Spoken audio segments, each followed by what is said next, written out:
Walang Bea Alonso at Dominic Roque wedding na magaganap ngayong taong 2024. Yan ang pahayag ng source na malapit mismo sa mag-fiancé na sina Bea at Dominic. Sa kainitan ng issue na hiwalay na sila at hindi na matutuloy ang kasal. Pero nilinaw din ng taong malapit sa kanila na hindi naman ito nangangahulugan na wala ng wedding na magaganap. Pero hindi lamang ngayong taong ito.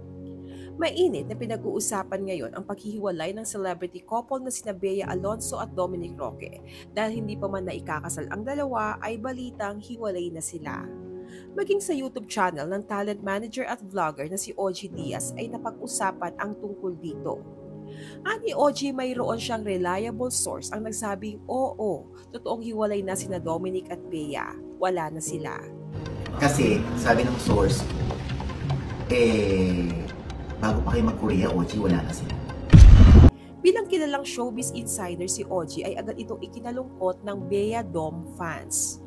Ayon pa sa naturang source, nagkaroon ng matinding tampuhan sina Dominic at Bea at hanggang sa ngayon ay hindi pa nila ito naaayos.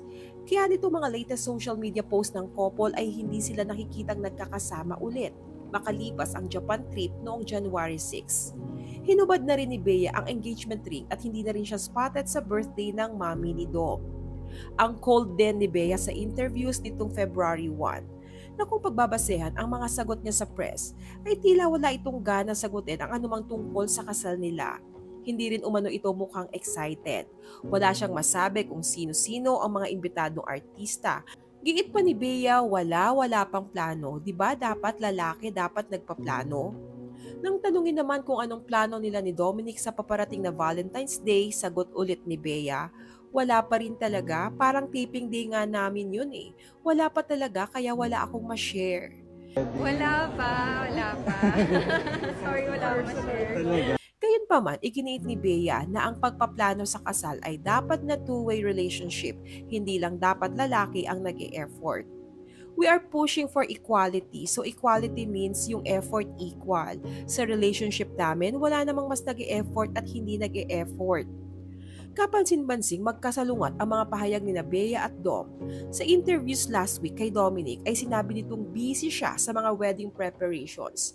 Nabanggit pa nga niya noon na invited si Catherine Bernardo pero hindi si Daniel Padilla.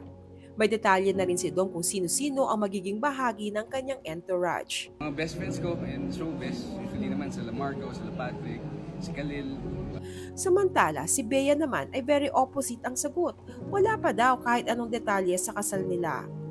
Sa kainitan ng hiwalayan issue nila ni Bea ay nagpost naman ng malungkot na litrato si Dominic habang nakatanaw sa malayo. Naka-off din ang comment section ng kanyang post. Ayon pa sa reliable sources ay hindi maganda ang dahilan ng pag-aaway ni Dom at Bea. Kaya mas makabubuting sa couple na mismo manggaling ang pag-amin tungkol dito. Ano pong masasabi nyo sa hiwalayan ni Bea at Dom few months bago sila ikasal? Share your thoughts below.